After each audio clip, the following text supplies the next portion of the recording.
Well, it is so good to be back here in the Senate in 2023, after what was an absolutely massive year in 2022.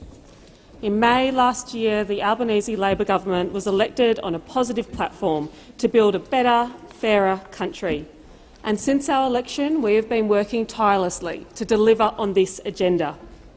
We've introduced measures like cheaper medicines for millions of Australians. In fact, for the first time in the 75-year history of the PBS, the co-payment for general scripts has fallen, making a significant difference for families who rely on this.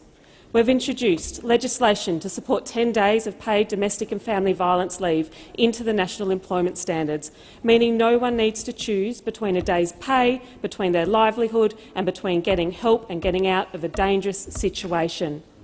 The legislation underpinning the National Anti-Corruption Commission, which will restore integrity to our federal parliament. We advocated for the biggest increase to the minimum wage in years, which saw a 5.2% wage increase for some of Australia's lowest paid workers, a wage increase that was long and well overdue. And we have gotten on with the job of fixing the crisis within our aged care system so that our oldest Australians can live in comfort and dignity, a crisis which we saw worsen and worsen over the past 9 years of the previous government. And we are funding 180,000 fee-free TAFE places to help fill the shortages in our economy in skills. These places will come online over the course of 2023 with applications already open.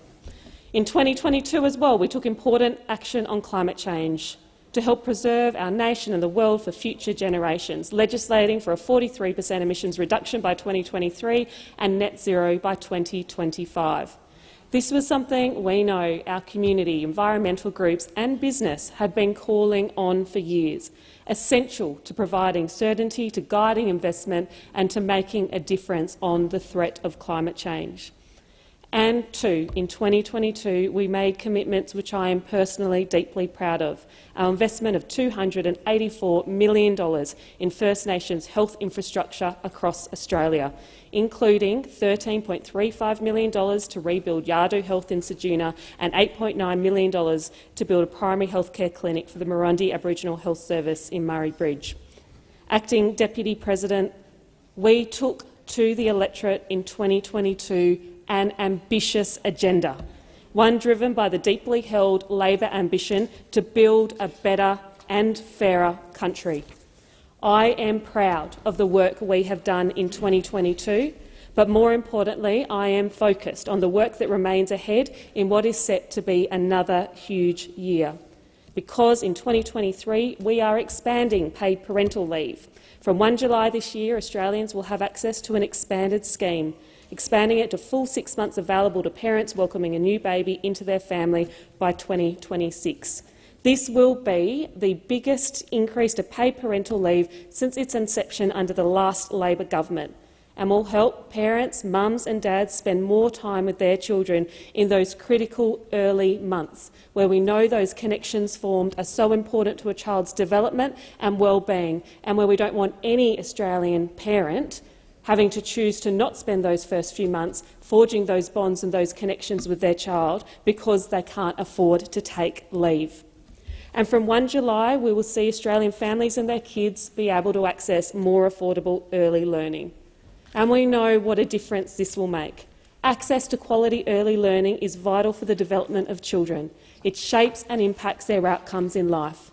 Providing children with an environment to engage in play-based learning to help build those critical brain connections that will set them up for a lifetime of learning is vital work, and it's work that our parliament is helping to advance and contribute to.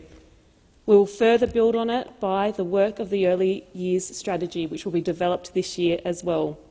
In the first 5 years of life, we can make our biggest impact on the outcomes of children, on the outcomes of family, on our future productivity, on our well-being and prosperity as a nation. Our early years strategy will help improve government service delivery and help set up our youngest Australians for a successful and prosperous future. And I'm very much looking forward to all of the South Australians who I know share my passion for early learning and development on the consultation of these strategies so that we can develop something which will be truly impactful. Of course, in 2023, as we look ahead, Australians will also have the opportunity to vote for constitutional recognition of our First Nations Australians and a voice to Parliament. This is about recognising First Nations Australians in our Constitution. It is about consulting them on the issues that matter to them, on the decisions government takes which will impact them. The Uluru Statement was a generous and gracious offer from First Nations Australians towards a more reconciled future. And in 2023, it will be significant. We will have our opportunity to respond to that call with the same generosity and graciousness. I have been absolutely heartened already this year by the number of South Australians who have reached out over the summer to tell me that they will be supporting the Yes campaign, who are keen to get out there and get involved. And I will be supporting it too and look forward to the outcome of this referendum and being able to walk together towards a more reconciled and united future. The Voice is not a radical proposition, it is a simple one and it is a kind one. I am very proud to be part of a government that is supporting it. Of course, we know that 2023 will also bring particular challenges.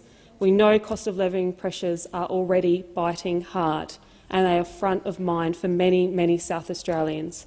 Our government is committed to working with South Australians to ease this pain, including through making the cost of medicine cheaper, making childcare cheaper, and doing what we can to promote wage growth. But of course there will be more work to do in 2023. And in my state especially, there will be particular challenges confronting our community. The impact of the summer floods which inundated towns along the River Murray have been significant. The state government anticipates these floods will be among the worst South Australia has experienced in decades, and the impact on homes and businesses has been confronting. We know flows into the River Murray reached a peak of 185.9 gigalitres per day on the 22nd of December and remained elevated well above normal levels. Right now, across South Australia, families and communities are taking stock of the damage to their homes and businesses, with the SES estimating that over 3,000 properties were impacted by the flooding along the River Murray, with more than 1,000 kilometres of roads flooded in weeks.